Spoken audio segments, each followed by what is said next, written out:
Instacart. Anybody doing Instacart?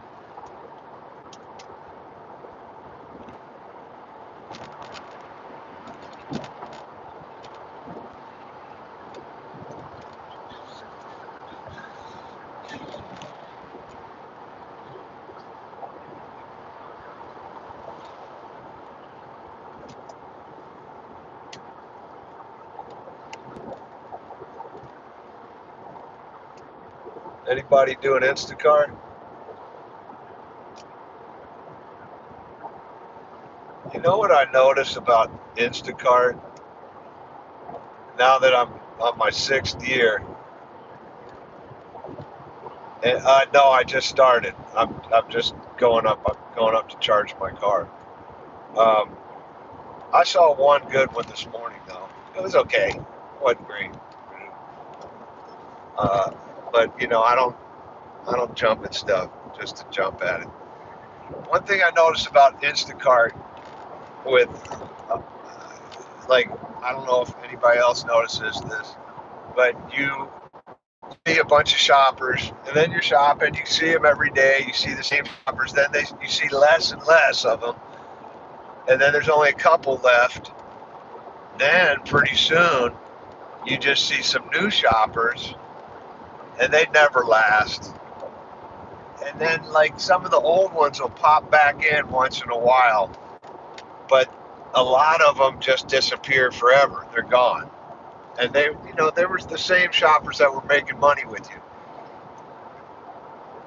So when somebody's flexing on you, I just delivered a $100 batch.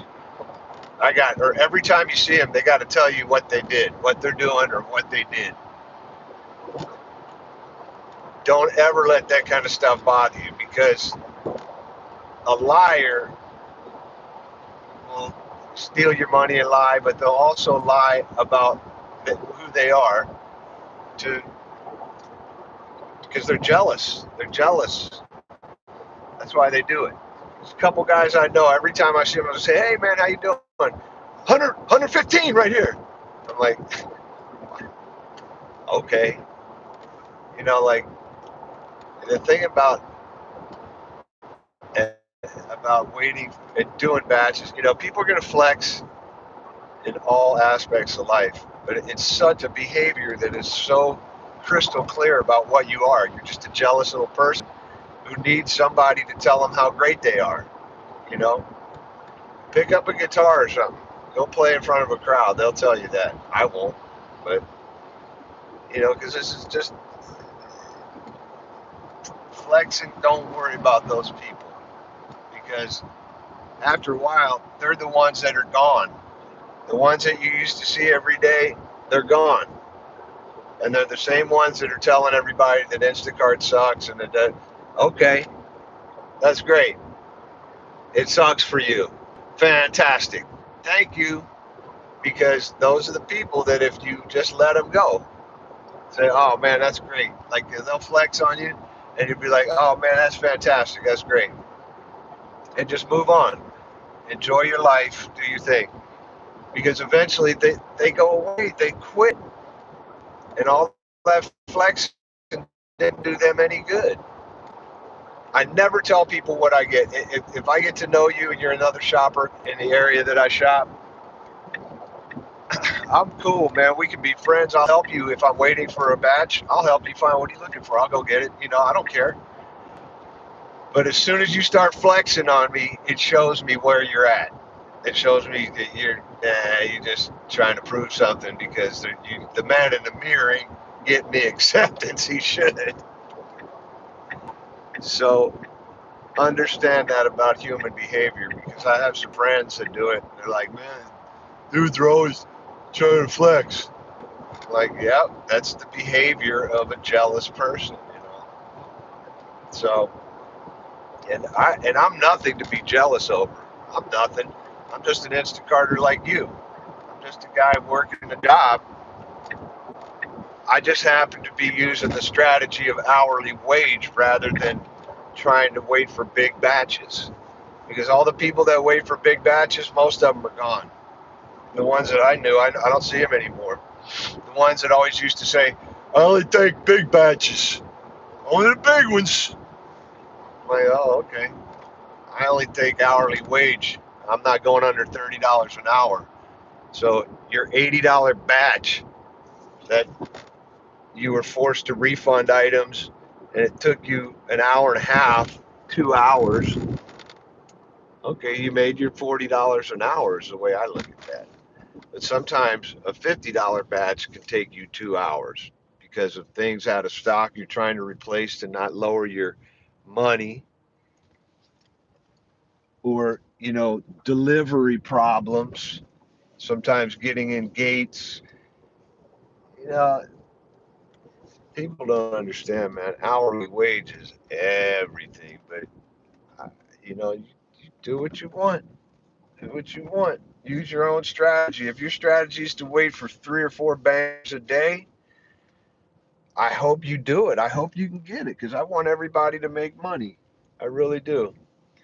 But I'm just telling you, the statistics are now showing, and I've seen it, proof of it. I've been doing this almost 7 years. Well, I've been doing it 6 years, almost 6.5 years. What happens is you're waiting for those bangers, and some days they come, and some days they don't. And lately, it's been more days that they don't, because the bangers now, which used to be singles,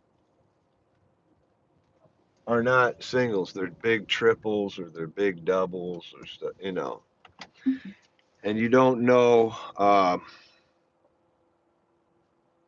you don't know which one has a couple items on it. You get a double, it could be 40 items, and they both have 20, and both have waters. Now you're getting two carts.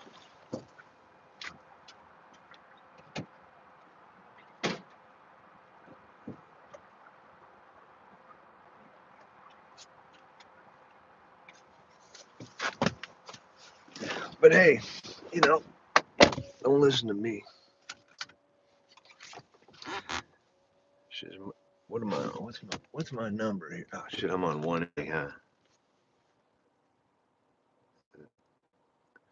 Are we charging here?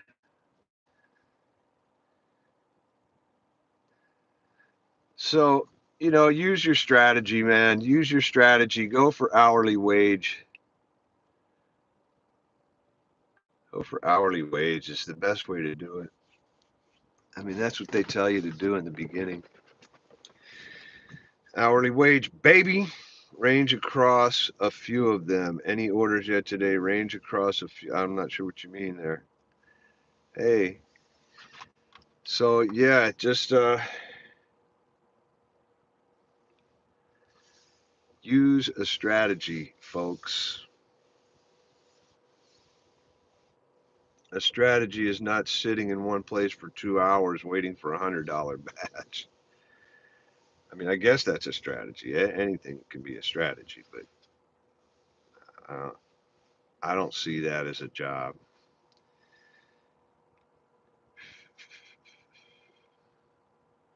Sitting over here at the charger,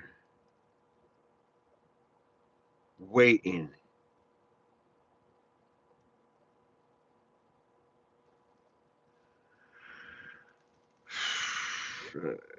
You ever have those days where you have personal stuff you have to do, but you got to work too? That's another thing. That's another area that a lot of people can't juggle, is juggling, doing batches in between taking care of errands and stuff like that. Like I have to go to the DMV for my daughter today. Oh, batch, nothing.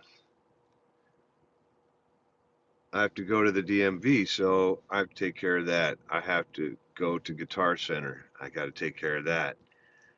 I got to wash my car. I got to take care of that. But in between there, I have to do batches too. You know. So you just kind of keep your phone there. Now, while I'm washing my car, there's nothing I can do. But unless it was just a banger came in, then I'd stop washing the car and go do the patch. But yep.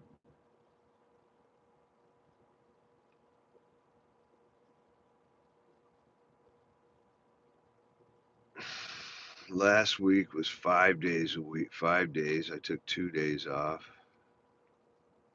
I think I still got to 18. That's using all the apps. You got to use them all. Been mostly Instacart though lately, and DoorDash. Some Uber. I notice Uber Eats at nighttime is when you want to do that. That's when they come up with some good double deliveries that are good. Yeah. Uber Eats during at nighttime, yeah.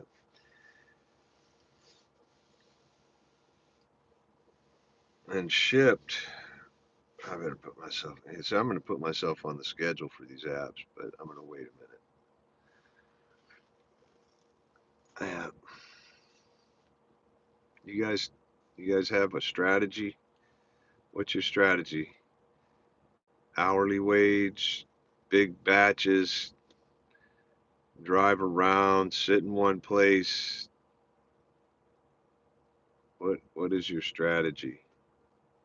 Do you go to the rich neighborhoods or do you go to the poor areas where you got more orders but more traffic? Or you go to the rich areas where you have less orders, less traffic, the orders are more quality.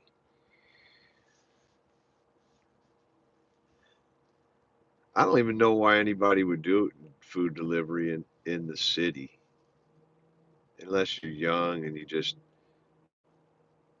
don't mind all the parking and driving and doing all that.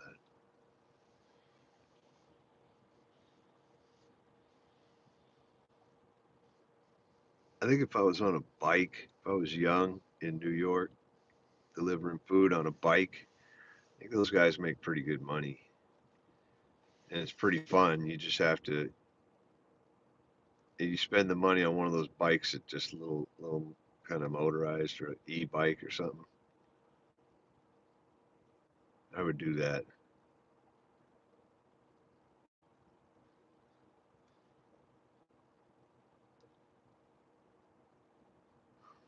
If I was in a rural area where everything was far away from the grocery stores, but you knew all your neighbors, I would just do a personal shopping, and then you build yourself a little app. You can build an app, you know. I think you can build a little app now for probably $10,000, and then just go around to your neighbors and say, hey, I'll shop for you. I'll roll into town and get all your stuff, and charge them $100 or something. You know, that way they don't have to go out of their house. They could order it on your app. Uh, you know, you know them, so they pay you. Like you pay for it, and then they pay you. That'd be a good deal. If I was in a rural area, I was in an area far away. All you need is like 10 clients. Keep you busy. There's a lot of shit you can do in the service business. But if you don't do it right, boy, it just turns into a lot of work. Lots of headache. Your hairstyle. Thank you.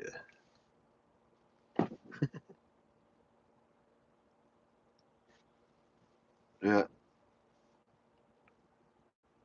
Instacart, 14 years. Instacart's been around for 14 years.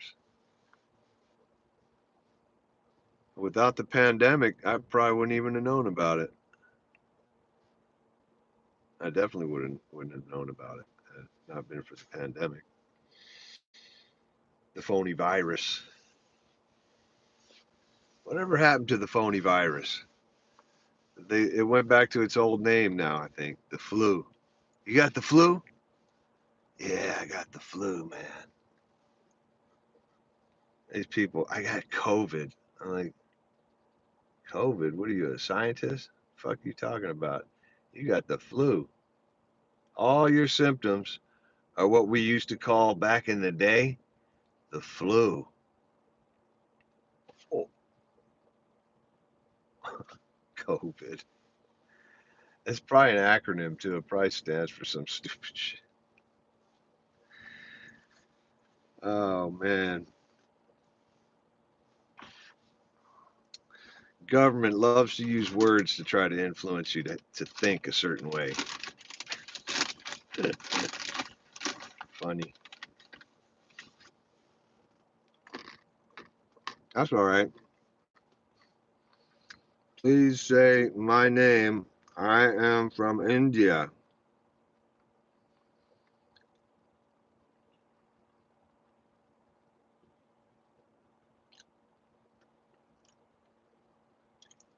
My name. Say my name.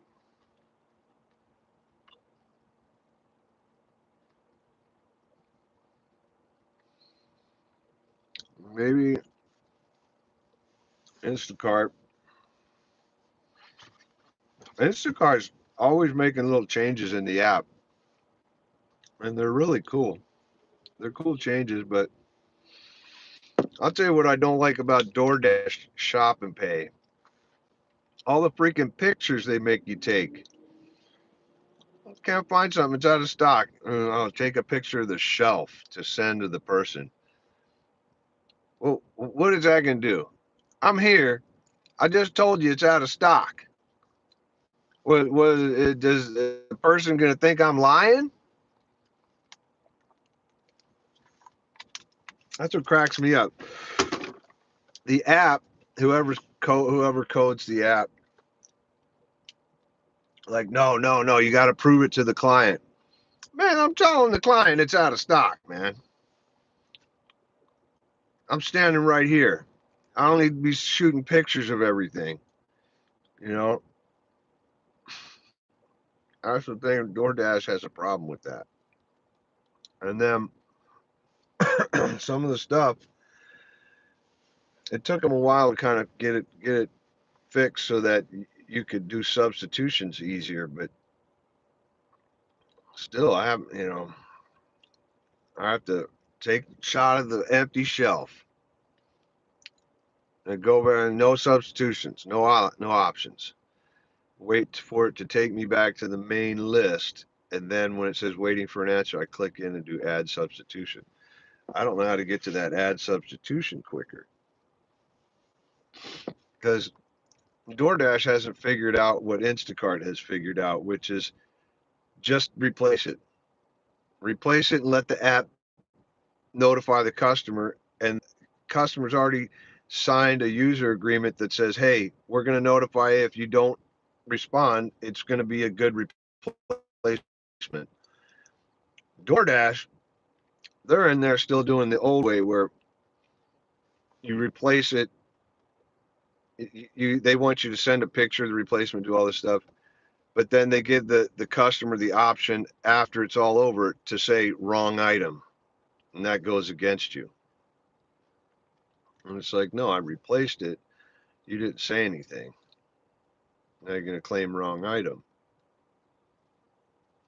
On Instacart, obviously the user agreement that the person signed, they put it in there that says, hey, we're going to notify you. If you don't say anything, we're going to take it as acceptance. It never comes at you as a wrong item. Yeah. But that's just little stuff that DoorDash is trying to get together. I used to hate doing Dollar General orders because they never have items on the shelf. Right now can affect your rating. What a mess Instacart did. I was going to say that right here.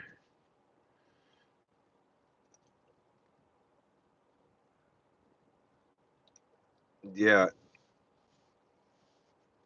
yeah. The Dollar General situation and some of the other stores, even some of the bigger ones, somebody's not updating the app, updating their website, because the only way Instacart to offer products to a customer, they have to scrape the website of the store.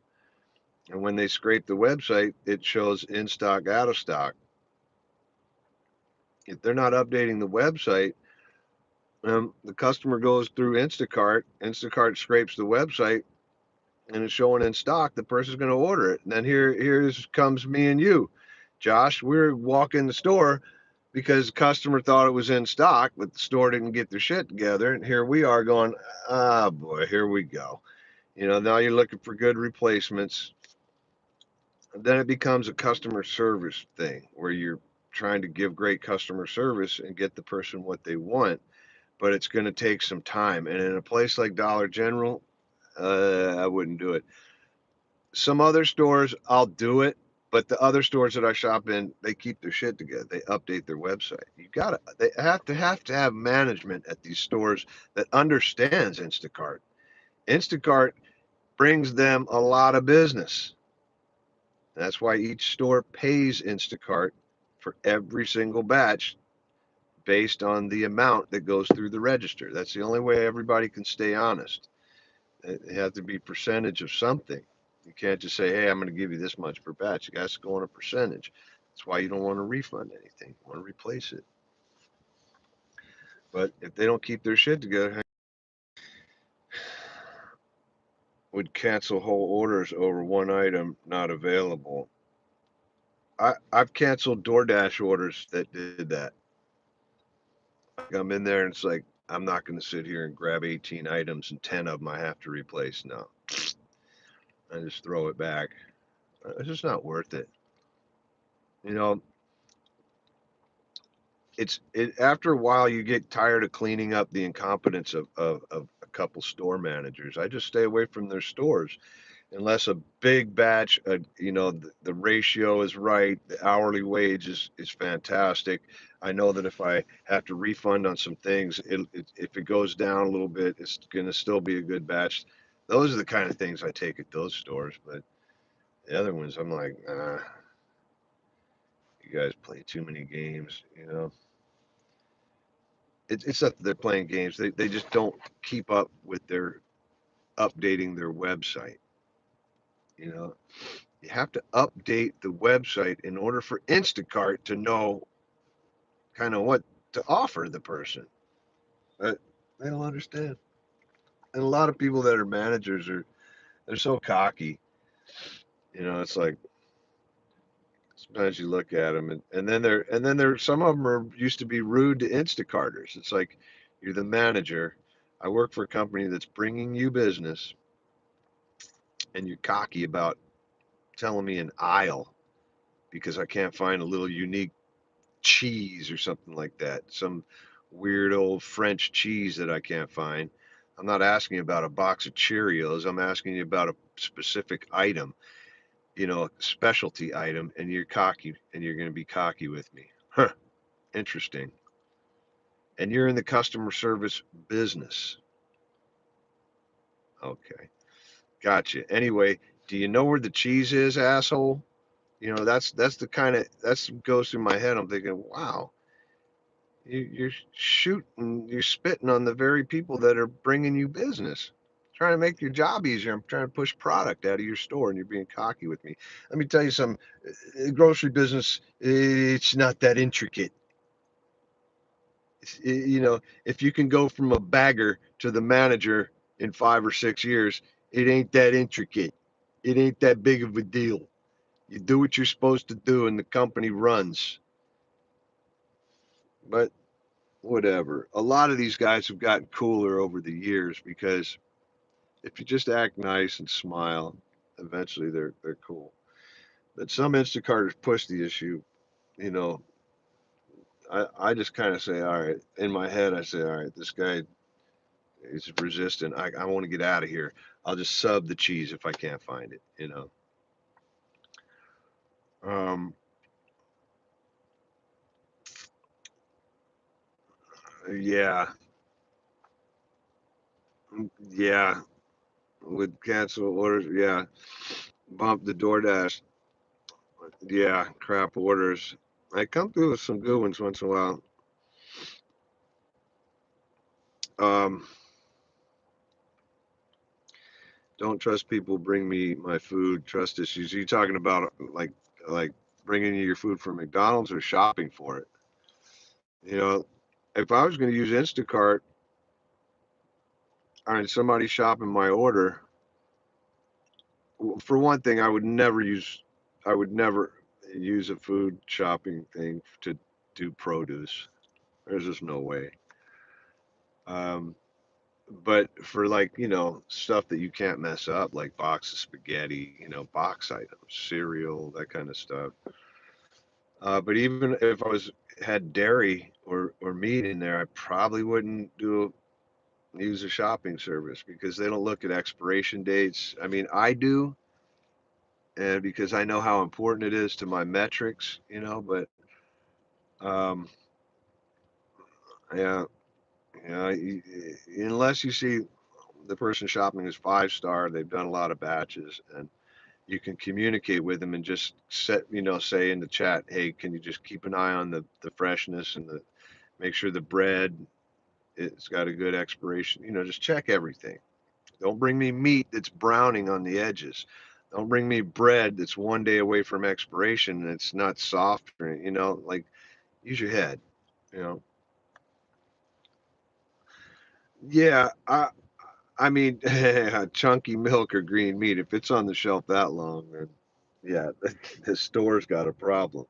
But even stuff that you look at and you go, even it might have like, especially with like shredded lettuce or some of the stuff from produce, it might have a good expiration date. But you look at it and it's kind of browning already. Don't bring that to the customer just because it has a good expiration date. You know,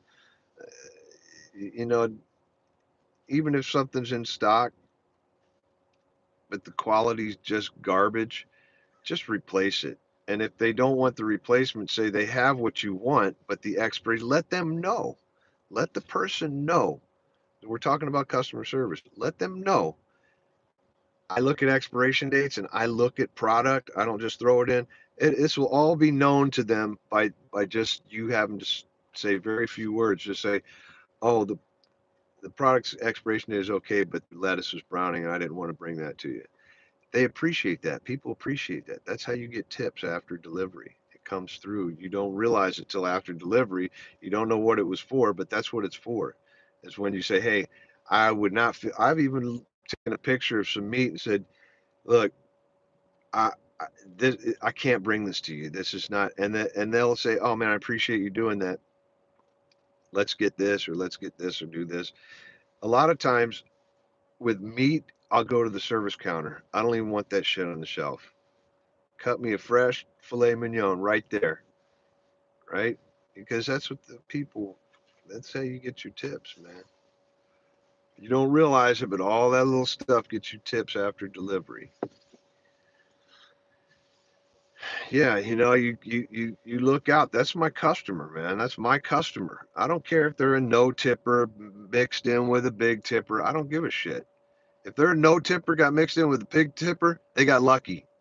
They got lucky to get me. I'm going to give you great customer service because I know I've had no tippers turn into tippers. The reason why they're no tippers because they had shit service before. And you get shit service enough times in a row, pretty soon you don't tip. You just still use the service, but you're like, nah, I'll tip them if I get the good service. Just the way it is in a restaurant. If I get the good service, I'm going to give you a fat tip. If I get shit service and you're just expecting the whatever it is, the 18% or whatever, I'll give you the lowest. It'll be the lowest tip. And if you give bad service, just blatant bad service, I'll take the tip away.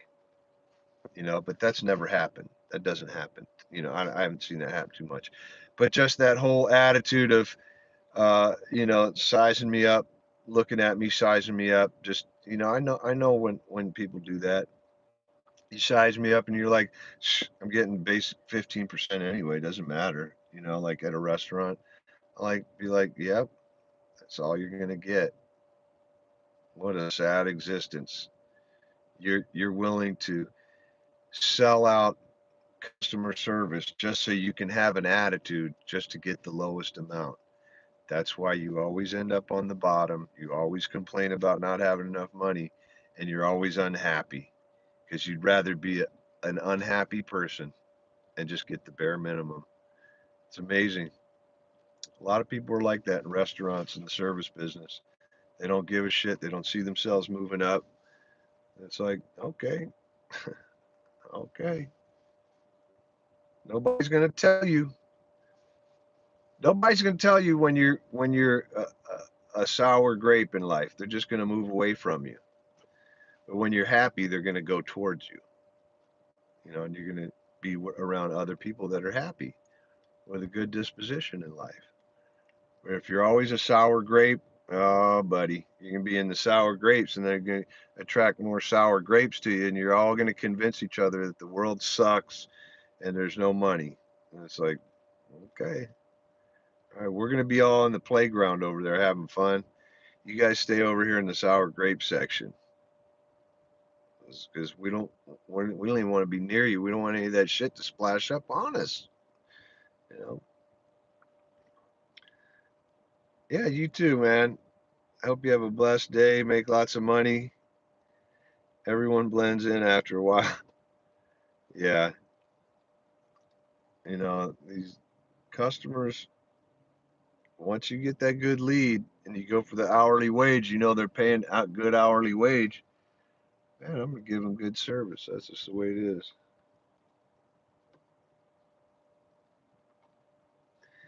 There's so much you can do too to get tips after delivery. There's so much. You have to know who you're delivering to. If it's an old person, you always ask, "Do you need help getting the groceries in the house?" I don't mind. And then, I've had like Instacarters say, "Ah, man, you get sick, man. You get like, man, you can run through life being afraid of life and go on, drop the groceries and run away. But just a simple statement like that can get you tips. And I would say 99% of the time, maybe not 90, about 95% of the time, the people say, "No, I got it." But if it's an old person, most of the time they say yes. If there's a heavy case of water, they're going to ask, a lot of times they'll ask you, "Can you put that on the kitchen counter? It's a little too heavy." And I say, "Yeah, if you want, we'll go through the garage. We'll put it in the garage." Some people have keep the case of water in there, or they have another refrigerator in the garage. So if you just spend time doing those kind of things, it was really slow holidays last few months. I mean, for me, got a few months for me got be common sense. Yeah. Yeah, it's weird. Sundays have been kind of crappy days for me. Like I have trouble getting to 300s. I'm like 250 because there's so many weekend warriors, just so many. And it just pushes my phone out of the way, but it pushes me, I'm either whatever, however they do it, whether you're in a group or whatever, however it's coded, you get a bunch of weekend warriors out there, and it starts to become difficult to make money.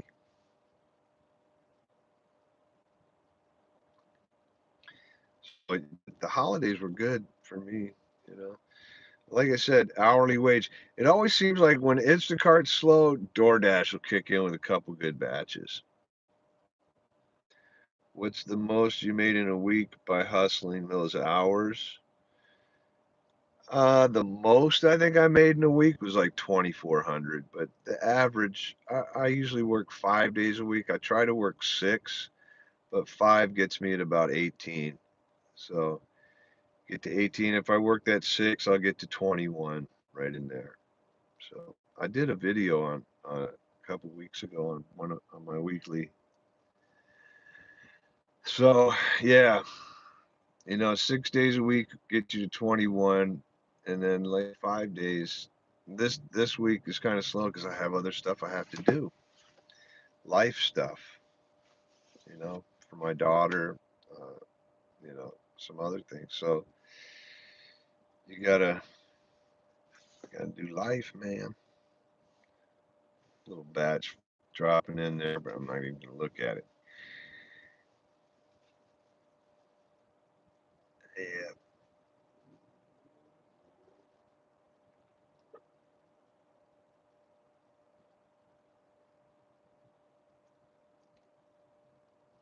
yeah, it's just important you look at that hourly wage. If you look at that hourly wage, everything else works out. Which means you'll find that the tips are way higher than the batch earnings. That's one thing you'll see. Tips are way higher than the batch earnings. And the mileage, you're getting paid for your mileage. Uh, but yeah, I mean, it really depends. If it's like 25 miles and it takes you to an area where you can get another batch in that area, that's cool. If it doesn't, you got to drive back. You got to be careful because it's your time. It's your time, and you're not getting paid for the miles coming back. If you have an electric car, it's cool, but it's your time. It's your time. Time is everything. Not saying you don't want to rush through anything. You want to, that's another big thing that'll get you out of the business real quick is rushing through the store, running through the store, rushing on the street to get to the delivery. It's speed kills, especially without efficiency. And you can't speed on the road, you know. And anybody that says, "Oh yeah, you can," you just got to do it right. Okay, do it right. And in 5 years, tell me if eventually you didn't get busted once or twice, and that's all it takes to fuck up what you got going here. Especially if you're doing ride share in between. It's just stupid. Plus, you put your life at risk, your insurance, somebody else's life, just because you're speeding to get some groceries somewhere. Come on, man. Find another job. That's not how you get through this thing.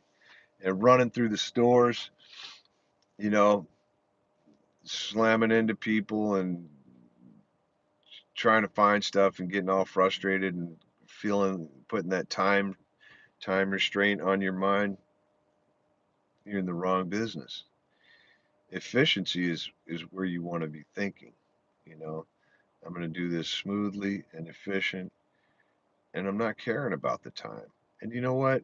When I get to the house and I look at the estimated time of arrival for when it should be there, I'm usually within 5 minutes.